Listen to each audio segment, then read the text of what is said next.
আসসালামু আলাইকুম। আন্তর্জাতিক সংবাদে আপনাকে স্বাগতম। আজকের সংবাদের শুরুতেই জানিয়ে দিব, শর্ত না মানলে ইসরায়েলে বিমান হামলা করবে ট্রাম্প, নেতানিয়াহুকে ট্রাম্পের কড়া হুঁশিয়ারি। যুদ্ধবিরতি চুক্তি সই করলেন ট্রাম্প ও পেজেশকিয়ান, বুধবার থেকেই কার্যকর। ইরানে হামলায় হাজার হাজার মার্কিন সেনা নিহত, মুখ ফসকে গোপন তথ্য ফাঁস ট্রাম্পের। যুক্তরাষ্ট্র ইরান সমঝোতার পরও লেবাননে হিজবুল্লাহ ইসরায়েল সংঘর্ষ, এক ইসরায়েলি সেনা নিহত। ফের কালো তালিকায় ইসরায়েলি সেনাবাহিনী, কঠোর অবস্থানে জাতিসংঘ।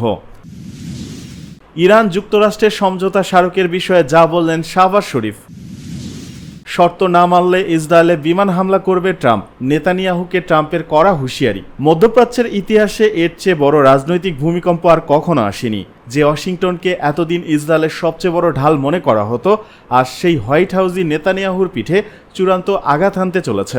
ডোনাল্ড ট্রাম্পের কড়া নির্দেশনা আর শাস্তির আহ্বানকে বুড়ো আঙ্গুল দেখানোই এবার ইসরায়েলের সাথে কয়েক দশকের সমস্ত কূটনৈতিক ও সামরিক বন্ধুত্ব ছিন্ন করার নজিরবিহীন সিদ্ধান্ত নিয়েছেন মার্কিন প্রেসিডেন্ট। এককালের পরম মিত্রের এমন অবাধ্যতায় ট্রাম্পের ধৈর্যের বাঁধ এখন পুরোপুরি ভেঙে গেছে, আর তাই তেল আবিবের ক্ষমতার অলিন্দে দিয়ে গেছে এক চূড়ান্ত ও ভয়ঙ্কর বার্তা। আগামী 24 ঘন্টার মধ্যে যদি লেবাননে ইসরায়েলি হামলা সম্পূর্ণ বন্ধ না হয়, তবে ইরান ও আমেরিকা যৌথভাবে ইসরায়েলকে থামানোর জন্য যে কোনো চরম পদক্ষেপ নিতে দ্বিধা করবে না। ক্যাটো ইনস্টিটিউটের সিনিয়র ফেলো এবং সাবেক মার্কিন বিশেষ সহকারী ডগ ব্যান্ডো আল জাজিরাকে দেয়া এক সাক্ষাৎকারে স্পষ্ট করেছেন, ওয়াশিংটন এখন ইসরায়েলকে সম্পূর্ণ নিয়ন্ত্রণে নেওয়ার জন্য চরম চাপ প্রয়োগ করছে।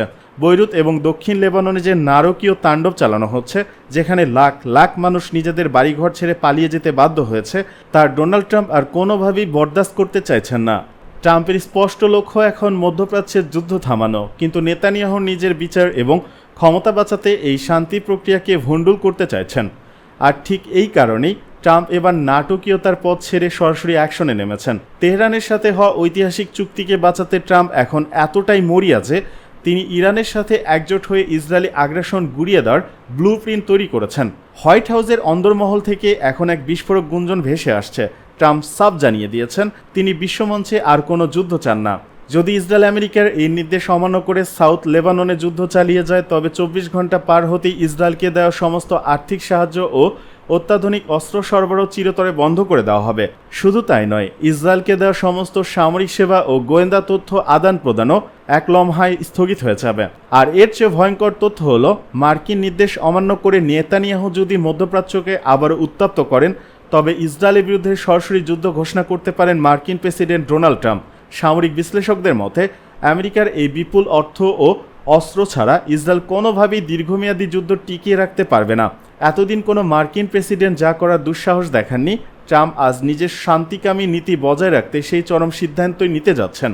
কারণ ট্রাম্প খুব ভালো করেই জানেন, ইসরায়েলকে এখনই না থামালে তেহরানের সাথে হওয়া শান্তি চুক্তি এক নিমেষে বাতাসে উড়ে যাবে। এদিকে যুদ্ধবিরতি চুক্তি সই করলেন ট্রাম্প ও পেজেশকিয়ান। দীর্ঘ 4 মাসের সংঘাতের পর যুক্তরাষ্ট্র ও ইরান যুদ্ধের অবসান ঘটাতে একটি অন্তর্বর্তীকালীন চুক্তি স্বাক্ষর করেছে। ফ্রান্সের রাজধানী প্যারিসে ভার্সাই প্রাদেশে এ সমঝোতা স্মারকে সই করেন মার্কিন প্রেসিডেন্ট ডোনাল্ড ট্রাম্প। প্রাসাদ ছাড়ার আগে সাংবাদিকদের বিষয়টি নিশ্চিত করেছেন ট্রাম্প নিজেই। এদিকে ইরানের পক্ষ থেকে আজ বৃহস্পতিবার দেশটির প্রেসিডেন্ট মাসুদ পেজেশকিয়ান সমঝোতা স্মারকে সই করার বিষয়টি নিশ্চিত করা হয়েছে। বার্তা সংস্থা রয়টার্স এক প্রতিবেদনে তথ্য জানিয়েছে। তবে চুক্তি কার্যকরের প্রথম দিনে মার্কিন প্রেসিডেন্ট ডোনাল্ড ট্রাম্প সতর্ক করে বলেছেন, ইরান চুক্তির শর্ত লঙ্ঘন করে যুক্তরাষ্ট্র পুনরায় সামরিক হামলা চালাবে এবং প্রয়োজনে দেশটির শীর্ষ কর্মকর্তাদেরও লক্ষ্যবস্তু করবে। ফ্রান্সে অনুষ্ঠিত G7 সম্মেলনে সাংবাদিকদের ট্রাম্প বলেন, তারা যদি চুক্তি ভঙ্গ করে তাহলে আমরা তাদের উপর ভয়াবহ বোমা হামলা চালাবো। আমি তা চাই না। আমি চাই তারা চুক্তি মেনে চলুক। তবে যুদ্ধ শুরুর আগে ইরানের ব্যালিস্টিক ক্ষেপণাস্ত্র কর্মসূচি ধ্বংস করার যে প্রতিশ্রুতি তিনি দিয়েছিলেন, সেখান থেকে সরে আসার ইঙ্গিতও দেন ট্রাম্প। প্যারিসে তিনি বলেন, অন্য দেশগুলোর কাছে যদি ক্ষেপণাস্ত্র থাকে, তাহলে ইরানের কিছু ক্ষেপণাস্ত্র থাকা অন্যায্য নয়। অন্যদিকে তেহরানের চুক্তিকে বড় কূটনৈতিক বিজয় হিসেবে তুলে ধরা হয়েছে। রাষ্ট্রীয় টেলিভিশনে ইরানের প্রধান আলোচক মোহাম্মদ বাকের গালিবাফ বলেন, সামরিক অভিযানের মাধ্যমে যা অর্জন করতে চেয়েছিলাম, আলোচনার মাধ্যমে আমরা তার চেয়ে অনেক বেশি পেয়েছি। চুক্তির অংশ হিসেবে ইরানের শত শত বিলিয়ন ডলারের স্থগিত সম্পদ মুক্ত করা, নিষেধাজ্ঞা শিথিল করা এবং অর্থনৈতিক পুনর্গঠনে আন্তর্জাতিক সহায়তার বিষয়টি অন্তর্ভুক্ত রয়েছে। ইরানের হামলায় হাজার হাজার মার্কিন সেনা নিহত, মুখ ফসকে গোপন তথ্য ফাঁস ট্রাম্পের। ইরান যুক্তরাষ্ট্র সংঘাতে মার্কিন সেনা নিহতের প্রকৃত সংখ্যা নিয়ে দীর্ঘদিন ধরে চলা গোপনীয়তার প্রাচীর ভেঙে গেল খোদ প্রেসিডেন্ট ডোনাল্ড ট্রাম্পের একটি অসতর্ক মন্তব্যে। ওয়াশিংটন এতদিন ধরে ক্ষয়ক্ষতির প্রকৃত সংখ্যা গোপন রাখলেও ফ্রান্সে অনুষ্ঠিত জি7 সম্মেলনের সংবাদ সম্মেলনে ক্ষিপ্ত হয়ে ট্রাম্প স্বীকার করেছেন যে ইরানের হামলায় হাজার হাজার মার্কিন সেনা নিহত হয়েছেন। ইরানের একটি বালিকা বিদ্যালয়ে মার্কিন হামলার দায় এড়াতে গিয়ে মুখ ফসকে মার্কিন প্রশাসনের এই চরম গোপন তথ্য ফাঁস করে দেন তিনি। বুধবার ফ্রান্সের জি7 সম্মেলনের সমাপনী সংবাদ সম্মেলনে নিউ ইয়র্ক টাইমসের হোয়াইট হাউস প্রতিনিধি জোনাল কান্তো ইয়াং ট্রাম্পকে প্রশ্ন করেন, যুদ্ধের প্রথম দিনে দক্ষিণ ইরানের মিনাবের একটি বালিকা বিদ্যালয় ক্ষেপণাস্ত্র হামলায় শতাধিক শিশু নিহতের ঘটনায় মার্কিন প্রশাসনের কাউকে জবাবদিহির আওতায় আনা হবে কিনা। এই স্পর্শকাতর প্রশ্নে মেজাজ হারিয়ে প্রেসিডেন্ট ট্রাম্প উল্টো ইরানের ওপর দায় চাপাতে গিয়ে বলেন, কেউ ওই কাজ ইচ্ছাকৃতভাবে করেনি, কিন্তু আপনারা ইরানের ব্যাপারে কি বলবেন? তারা যে গাড়ি বোমা মেরে আমাদের হাজার হাজার সেনাকে উড়িয়ে দিল, সেটার কি হবে? ইরান যে হাজার হাজার মানুষকে মারল, তা নিয়ে তো কথা বলছেন না। প্রেসিডেন্ট ট্রাম্পের এই আকস্মিক ও বিস্ফোরক মন্তব্যে আন্তর্জাতিক কূটনৈতিক ও সামরিক মহলে তোলপাড় শুরু হয়েছে। মধ্যপ্রাচ্য ইরানের সাথে চলমান সংঘাতে মার্কিন বাহিনীর ঠিক কতজন সদস্য নিহত হয়েছেন সেই সুনির্দিষ্ট তথ্য পেন্টাগন ও হোয়াইট হাউস সবসময় ধামাচাপা দিয়ে আসছিল। মার্কিন প্রতিরক্ষা দপ্তর বিভিন্ন সময় নামমাত্র ও সীমিত হতাহতের দাবি করলেও খোদ প্রেসিডেন্টের মুখে হাজার হাজার সেনা উধাও হওয়ার এই স্বীকারোক্তি আন্তর্জাতিক গণমাধ্যমে এখন প্রধান শিরোনাম। সংবাদ সম্মেলনে ট্রাম্প অবশ্য মিনাবের স্কুলে হামলার ঘটনাটিকে যুদ্ধকালীন অনিচ্ছাকৃত ভুল হিসেবে প্রতিষ্ঠা করার চেষ্টা করেন। তিনি বলেন, যুদ্ধ ভুল ত্রুটি হতেই পারে, যুদ্ধ মানে নির্মমতা, তবে বিষয়টি এখনও তদন্তাধীন রয়েছে। এ বিষয়ে বিস্তারিত জানতে তিনি মার্কিন প্রতিরক্ষা মন্ত্রী পিট হেগসেটের দিকে আঙুল তোলেন। এদিকে যুক্তরাষ্ট্র ইরান সমঝোতার পরও লেবাননে হিজবুল্লাহ ইসরায়েলের সংঘর্ষ, এক ইসরায়েলি সেনা নিহত। দক্ষিণ লেবাননে হিজবুল্লাহর পেতে রাখা একটি বিস্ফোরক ডিভাইসের বিস্ফোরণে এক ইসরায়েলি রিজার্ভ সেনা নিহত হয়েছেন। এছাড়া আহত হয়েছেন আরও 7 জন। আহতদের মধ্যে কয়েকজন জ্যেষ্ঠ সামরিক কর্মকর্তাও রয়েছেন বলে জানিয়েছে ইসরায়েলি সেনাবাহিনী আইডিএফ। এক প্রতিবেদনে টাইমস অফ ইসরায়েল জানিয়েছে, নিহত সেনার নাম মাস্টার সার্জেন্ট রিজার্ভ আলেকজান্ডার ফিলিন। তিনি হাইফা শহরের বাসিন্দা এবং 36তম ডিভিশনের সদর দপ্তরে কর্মরত ছিলেন। আইডিএফ জানায়, স্থানীয় সময় বিকাল 5টার দিকে 36তম ডিভিশনের উপকমান্ডার, তার ফরওয়ার্ড কমান্ড টিম এবং অন্যান্য সেনারা লিতানি নদীর তীর ধরে চলার সময় বিস্ফোরণের শিকার হন। আহতদের মধ্যে রয়েছেন 36তম ডিভিশনের উপকমান্ডার, 556তম ট্রান্সপোর্ট রেজিমেন্টের একটি ব্যাটালিয়নের কমান্ডার এবং আরও এক রিজার্ভ সেনা। তাদের অবস্থা মাঝারি ধরনের গুরুতর। এছাড়া একজন সক্রিয় যুদ্ধরত সেনা, 2 জন রিজার্ভ সেনা এবং একজন নারী সদস্য সহ হালকা আহত হয়েছেন। আইডিএফ জানিয়েছে, আহতদের হাসপাতালে ভর্তি করা হয়েছে এবং তাদের পরিবারের সদস্যদের বিষয়টি জানানো হয়েছে। প্রাথমিক তদন্তে ধারণা করা হচ্ছে বিস্ফোরণটি হিজবুল্লাহ পেতে রাখা একটি বিস্ফোরক ডিভাইসের কারণে ঘটেছে, তবে ঘটনার বিস্তারিত কারণ এখনও তদন্তাধীন। ঘটনার পর ওই এলাকায় হিজবুল্লাহর অবকাঠামো লক্ষ্য করে গোলাবর্ষণ করেছে ইসরায়েলি বাহিনী। এদিকে ফের কালো তালিকায় ইসরায়েলি সেনাবাহিনী, কঠোর অবস্থানে জাতিসংঘ। শিশুদের বিরুদ্ধে গুরুতর মানবাধিকার লঙ্ঘনের অভিযোগে টানা 3য় বছর মতো দখলদার ইসরায়েলি সেনাবাহিনী ও নিরাপত্তা বাহিনীকে কালো তালিকাভুক্ত করেছে জাতিসংঘ।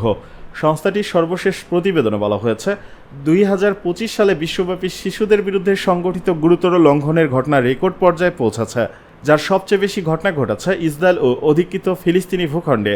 বার্তা সংস্থা আনাদুলুর খবরে বলা হয়েছে, প্রকাশের অপেক্ষায় থাকা জাতিসংঘের একটি প্রতিবেদন তাদের হাতে এসেছে। 2025 সালের তথ্যভিত্তিক ওই প্রতিবেদনে উল্লেখ করা হয়েছে, শিশুদের বিরুদ্ধে গুরুতর মানবাধিকার লঙ্ঘনের ঘটনা এবছর নজিরবিহীন মাত্রায় পৌঁছেছে। 2025 সালে 24,174 জন শিশুর বিরুদ্ধে মোট 38,558টি গুরুতর লঙ্ঘনের ঘটনা যাচাই করেছে জাতিসংঘ। আক্রান্ত শিশুদের মধ্যে 15,493 জন ছেলে, 7,990 জন মেয়ে এবং 691 জনের লিঙ্গ শনাক্ত করা সম্ভব হয়নি। জাতিসংঘের এক জ্যেষ্ঠ কর্মকর্তা জানিয়েছেন, গত 30 বছরের ইতিহাসে এই প্রথম শিশুদের বিরুদ্ধে গুরুতর লঙ্ঘনের জন্য সবচেয়ে বেশি দায়ী পক্ষ হিসেবে সরকারি বাহিনীগুলো চিহ্নিত হয়েছে। তার ভাষ্য অনুযায়ী, সরকারি বাহিনীগুলোর মধ্যে শিশুদের বিরুদ্ধে গুরুতর লঙ্ঘনের ঘটনায় শীর্ষ অবস্থানে রয়েছে ইসরায়েলি সরকার, আর দ্বিতীয় অবস্থানে রয়েছে রাশিয়া। প্রতিবেদনে জাতিসংঘের মহাসচিব অ্যান্তোনিও গুতেরেস বলেন, অধিকৃত ফিলিস্তিন ভূখণ্ড ও ইসরায়েলের শিশুদের বিরুদ্ধে সংগঠিত গুরুতর লঙ্ঘনের ব্যাপকতা তাকে গভীরভাবে মর্মাহত করেছে। তিনি জানান, গাজা উপত্যকায় চলমান গুরুতর লঙ্ঘনের ঘটনায় তিনি স্তম্ভিত এবং একই সঙ্গে পূর্ব জেরুজালেম সহ পশ্চিম তীরে ক্রমবর্ধমান সহিংসতা তাকে গভীরভাবে উদ্বিগ্ন করেছে। গুতারেস আরও বলেন, ইসরায়েলি দখলদারদের হামলার ঘটনা উদ্বেগজনক হারে বেড়েছে। পাশাপাশি এসব লঙ্ঘনের ঘটনায় দায়ীদের জবাবদিহির অভাব নিয়েও তিনি সমালোচনা করেন।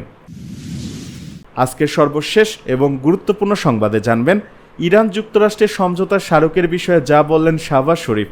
মধ্যপ্রাচ্যের যুদ্ধ অবসানে যুক্তরাষ্ট্র ও ইরানের মধ্যে সই হওয়া সমঝোতা স্মারক বা MOU আওতায় ইরান অবিলম্বে কৌশলগতভাবে গুরুত্বপূর্ণ হরমুজ প্রণালী খুলে দেবে। একই সঙ্গে ইরানের বন্দরগুলোর ওপর মার্কিন নৌ অবরোধ তাৎক্ষণিকভাবে প্রত্যাহার করা হবে। বৃহস্পতিবার পাকিস্তানের প্রধানমন্ত্রী শাহবাজ শরীফ সামাজিক যোগাযোগ মাধ্যম এক্সে দেয়া এক পোস্টে এই ঘোষণা দেন। তিনি বলেন, এই সমঝোতার স্মারক অবিলম্বে কার্যকর হবে। এর প্রথম পদক্ষেপ হিসেবে ইরান তাৎক্ষণিকভাবে হরমুজ প্রণালী খুলে দেবে এবং যুক্তরাষ্ট্র তাদের নৌ অবরোধ তুলে নেবে। শাহবাজ শরীফ নিশ্চিত করেন, কাতারের সহায়তায় পাকিস্তান আগামীকাল শুক্রবার সুইজারল্যান্ডে একটি অনুষ্ঠানের আয়োজন করতে যাচ্ছে। ঐতিহাসিক এই ঘটনাকে স্মরণীয় করে রাখতে এবং কারিগরি পর্যায়ের আলোচনা শুরু করার লক্ষ্যেই এ অনুষ্ঠানের আয়োজন করা হচ্ছে।